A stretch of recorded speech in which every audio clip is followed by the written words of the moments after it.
सुनिए और अमल कीजिए। डॉक्टर शकील अहमद साहब।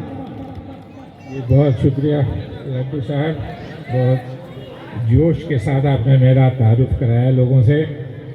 इस महफिल के रूह रवा और हमारे यहाँ के इस इलाके के उम्मीदवार, बहुत ही खूबसूरत इंसान, सामने से देखने में भी और दिल से भी बहुत ही खूबसूरत इंसान मोहतरम हारून यूसुफ साहब, तोता जी, लड्डू जी, साबिर मस्तान साहब, शमीम साहब, चांद जी और जो लोग भी तबरेज़ साहब और जो लोग भी यहाँ मौजूद हैं, मैं सबका शुक्रिया अदा करता हूँ। पहले कांग्रेस की तरफ से, अपनी तरफ से, कि आपने जिस खुलूस से, जिस मोहब्बत से, जिस अपनापन से मेरा इस्तकबाल किया, मेरा स्वागत किया, मैं तहे दिल से आप तमाम हजरात का शुक्रिया अदा करता हूँ।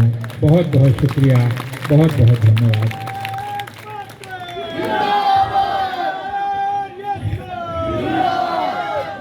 दिल्ली में जब मेरा तारुफ लोग कराते हैं तो पूरे हिंदुस्तान में कराते हैं, वही यहाँ कराते हैं कि मैं एमएलए रहा बिहार में, मैं मिनिस्टर रहा बिहार में, मैं एमपी रहा, मैं भारत सरकार में मंत्री रहा, मैं 12 सालों तक कांग्रेस का राष्ट्रीय प्रवक्ता रहा। लेकिन दिल्ली में मेरी एक और ख़ास पहचान है, वो शायद मेरे साथी भूल जाते हैं कि मैं ही वो आदमी हूँ जिसकी दस्तखत से पहली बार अरविंद केजरीवाल चीफ मिनिस्टर बने। मेरे ही दस्तखत से बने थे। गवाह ये भी हैं, ये भी उनको वोट देने वालों में थे। अरविंद केजरीवाल जी हाजी यूसुफ साहब की सरकार के खिलाफ, शीला दीक्षित जी की सरकार के खिलाफ अनाप शनाप बयान दे करके लोगों को वरगला के हुकूमत में आए थे। और अरविंद केजरीवाल जी ने हमसे सपोर्ट भी नहीं मांगा था। हारून भाई, आपको याद होगा, हम लोग बैठे, थोड़ा सा रिजर्वेशन था हारून भाई लोगों को, मगर फिर बाद में मुस्तैद हुए। और क्यों हम लोगों ने बगैर मांगे अरविंद केजरीवाल जी को समर्थन किया था, सपोर्ट किया था, ये आपको जानने की जरूरत है। इसलिए कि आप समझिएगा कि इंसान क्या होता है। हमारे खिलाफ हमारी सरकार हारी थी। अरविंद केजरीवाल जी को 28 वोट हुआ था, 28 एमएलए जीते थे, हमारे 8 जीते थे। उन 8 में एक जो कम से कम लोग जीते थे, उनमें हाजी यूसुफ साहब जीतने वाले थे। और हम लोगों ने बिना मांगे अरविंद केजरीवाल को सपोर्ट किया था, समर्थन किया था। उसकी क्या वजह थी? अपने दुश्मन को सियासत में होता है कि इसने हमको हराया है, ये किसी तरह बर्बाद हो जाए। लेकिन हमने कहा कि नहीं, अगर हम लोगों ने अरविंद केजरीवाल जी का साथ नहीं दिया तो भारतीय जनता पार्टी की सरकार आ जाएगी। और भारतीय जनता पार्टी चूंकि भाई को भाई से लड़ाती है, इसलिए बुनियादी उसूल में हमारा और भारतीय जनता पार्टी का तफरका है, नफाक है। हम भारतीय जनता पार्टी की सरकार को कभी बर्दाश्त नहीं करेंगे। तमाम गलत इल्जाम अरविंद केजरीवाल जी ने, झूठा इल्जाम जो एक भी साबित नहीं हुआ। आज हारून यूसुफ साहब उसी मंत्रिमंडल के मंत्री आज यहाँ बैठे हैं। शीला दीक्षित जी हम लोगों के बीच में नहीं है, लेकिन जो भी इल्जाम लगाया था, एक इल्जाम साबित नहीं कर सके। झूठ का पुलंदा उसी से हमारे लोग सीधे साधे, आवाम सीधी साधी होती है, वरगला गई। लेकिन हम लोगों ने सिर्फ इसलिए कि भारतीय जनता पार्टी की सरकार नहीं बने, 28 एमएलए उनके थे, 8 हमारे कांग्रेस पार्टी के थे। मैं ही इंचार्ज था, जनरल सेक्रेटरी यहाँ का। मैंने ही अपने पैड पर खत लिख करके दिया था उस समय के जो लेफ्टिनेंट गवर्नर थे नजीब जंग साहब, कि अरविंद केजरीवाल जी को हम सपोर्ट करेंगे। हमने अरविंद केजरीवाल जी को चिट्ठी नहीं लिखी, हमने सीधे गवर्नर साहब को चिट्ठी लिखी कि वो आए तो हम लोग उनको समर्थन देंगे। क्यों? जिसने हम लोगों को हराया, जिसने गलत सलत इल्जाम लगाया, उसको हम लोगों ने सपोर्ट क्यों किया? इसलिए कि भारतीय जनता पार्टी की सरकार जो आपस में भाई को भाई से लड़ाने का षड्यंत्र करती है, साजिश करती है, उसकी सरकार नहीं बने। लेकिन क्या किया अरविंद केजरीवाल जी ने मुख्यमंत्री बनने के बाद? आप सब लोगों को 2020 का दंगा याद होगा। और 2020 का दंगा दंगा होता नहीं है, दंगा करवाया जाता है। भाई भाई में एक मोहल्ले में रहने वाले से हो गया कहीं आपस में, लेकिन प्लान वे में बाहर से लोगों को बुला के वो दिल्ली का दंगा कराया गया था। और क्यों कराया गया था दंगा? मुस्लिम समाज के लोगों को सजा दी गई थी अरविंद केजरीवाल जी को वोट देने के लिए, इसलिए बाहर से लोगों को बुला के दिल्ली के लोगों को सजा दी गई थी, दिल्ली के अक़लियत के लोगों को सजा दिलवाने की कोशिश की गई थी वो दंगा करा करके। लेकिन अरविंद केजरीवाल 1 महीना पहले चुनाव जीते थे दिल्ली के 62 एमएलए के साथ। आप एक बयान दे दीजिए, हमको याद करा दीजिए कि अरविंद केजरीवाल जी को वोट देने के लिए ही दंगा कराया गया था कि उनको वोट दिया है इसलिए हम लोग दंगा कराते हैं, अक़लियत के लोगों को सजा देते हैं। लेकिन एक बयान अरविंद केजरीवाल जी का हमको दिल्ली के दंगों के खिलाफ कोई याद दिला दे तो हम कहेंगे कि हाँ उसको याद है, मुझको याद नहीं है। और वही नहीं, कोविड का मामला फैला था, जमात-उल-उलमा के मरकज में लोग जमा हुए थे, वो भी हो गया कि साबित हो गया, साइंटिफिक रिसर्च हो गया कि उससे नहीं फैला। मगर अगर मैं गलत बोल रहा हूं तो आप चेक कर लीजिएगा।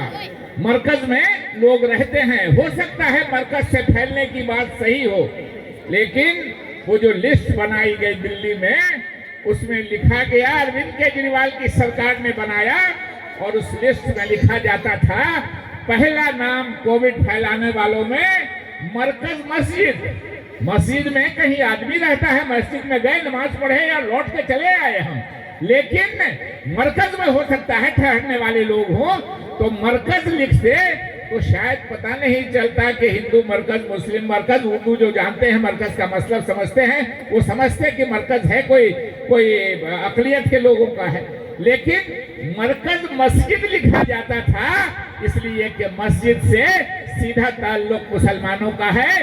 तो कोविड फैलाने का इल्जाम भाजपा वाले तो लगा ही रहे थे जो लगा रहे थे, हमारे अरविंद केजरीवाल जी भी अक़लियत के लोगों को मरकज मस्जिद लिख करके दंगा फैलाने की जो कोशिश थी भाजपा की उसमें हवा दे रहे थे, जो आज साबित हो गया उनकी सरकार में ही कि मुस्लिम समाज का उसमें कोई हाथ नहीं था, मरकज के लोगों का कोई हाथ नहीं था, गलत तरीके से उनको बदनाम करने की कोशिश की गई थी। इसलिए ऐसे लोगों को पहचानने की जरूरत है, ऐसी पार्टियों को पहचानने की जरूरत है जिनको इतनी बड़ी कुर्बानी।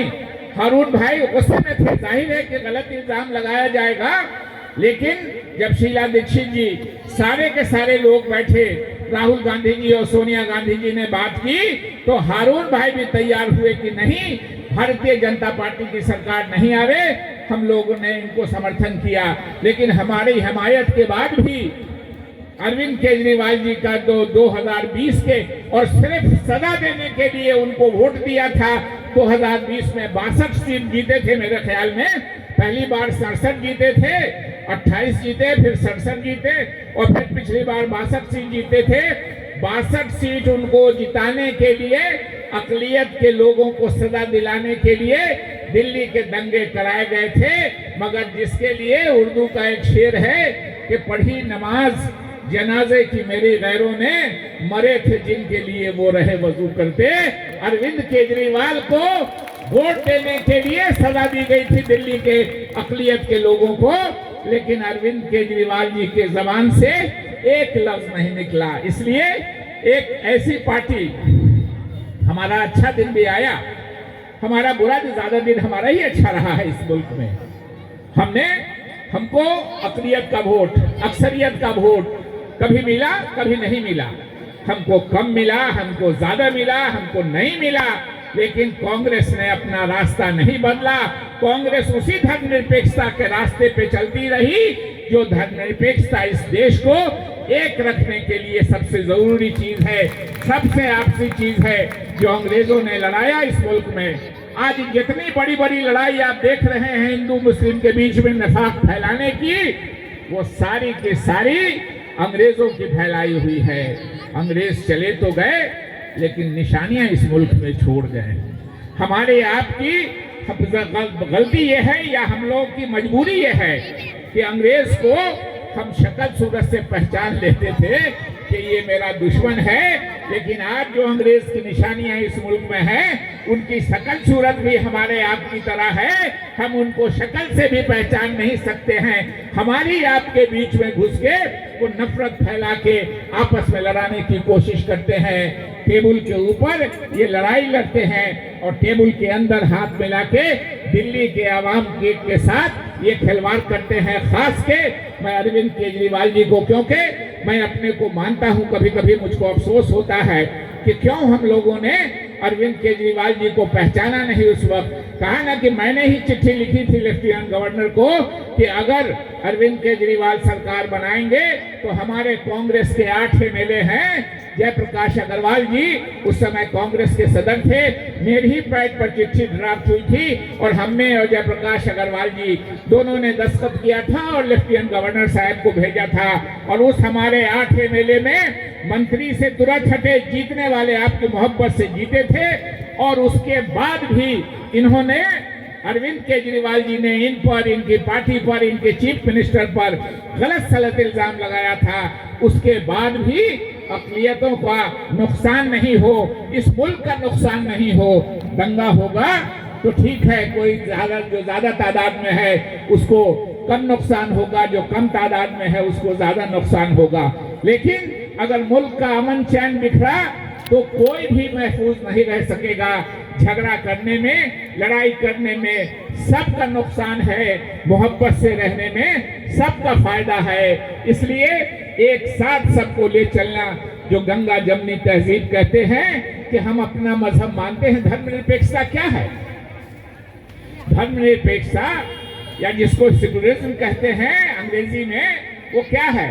वो है कि हम, ये नहीं है कि हम कोई मजहब नहीं मानते हैं, हम मानते तो अपना मजहब है, मगर हम इज्जत सभी धर्मों और सभी जातियों के लोगों की करते हैं। यही धर्मनिरपेक्षता है, यही सेकुलरिज्म है। और उसकी मिसाल आपको जाइए, हिंदुस्तान में नेता कितनों बहकाएं, वो बहक नहीं सकती है आवाम। अभी कुंभ का हादसा हुआ, हम श्रद्धांजलि अर्पित करते हैं जितने भी लोग वहाँ शहीद हुए हैं, जो हमारे दिवंगत हुए हैं वहाँ, जो कुंभ के शरणार्थी, कुंभ के जो ये थे, जो श्रद्धालु थे, उनको, उनकी मौत हुई है भगदड़ में। मैनेजमेंट ठीक नहीं था, वो उस पर हम नहीं बात करेंगे।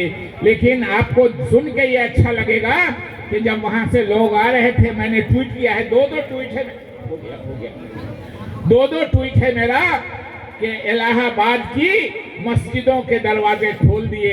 आप देखिएगा, इसी में मेरा ट्वीट है। मस्जिद के अंदर जो श्रद्धालु लौट के आ रहे हैं, उनके ठहरने का इंतजाम, उनके खाने का इंतजाम, उनके बिस्तर का इंतजाम ये मस्जिद कमेटी ने किया है। यही हिंदुस्तान है, यही हमारा मुल्क है और इसी से हमने इतनी तरक्की की है।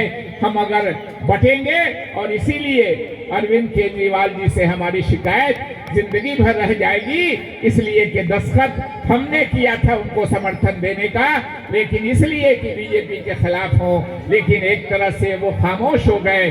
खामोशी नीम रजामंदी होती है, इसलिए पहचानिए। और एमएलए साहब के बारे में तो यहाँ लोग बता रहे हैं कि एमएलए साहब काम नहीं करते हैं, तो एक तो खराब पार्टी के खराब उम्मीदवार और दूसरी तरफ एक अच्छी पार्टी के अच्छे और खूबसूरत उम्मीदवार हारून रशीद साहब को आपकी मोहब्बत की जरूरत है, आपके समर्थन की जरूरत है, आपकी हिमायत की जरूरत है। मैं इन्हीं बातों के साथ, इन्हीं अल्फाज के साथ हारून रशीद साहब की मदद के लिए आप तमाम लोगों से, जो 5 को इलेक्शन होगा उसमें हारून रशीद साहब को अपना वोट देके उन्हें फिर दिल्ली की हुकूमत में लाइए और जो वकार बल्ली महारान का, जो वकार नबी करीम का वो कम हुआ है, उसको फिर से हासिल करने की कोशिश कीजिए। बहुत बहुत शुक्रिया, बहुत बहुत धन्यवाद। अब मैं निवेदन करूंगा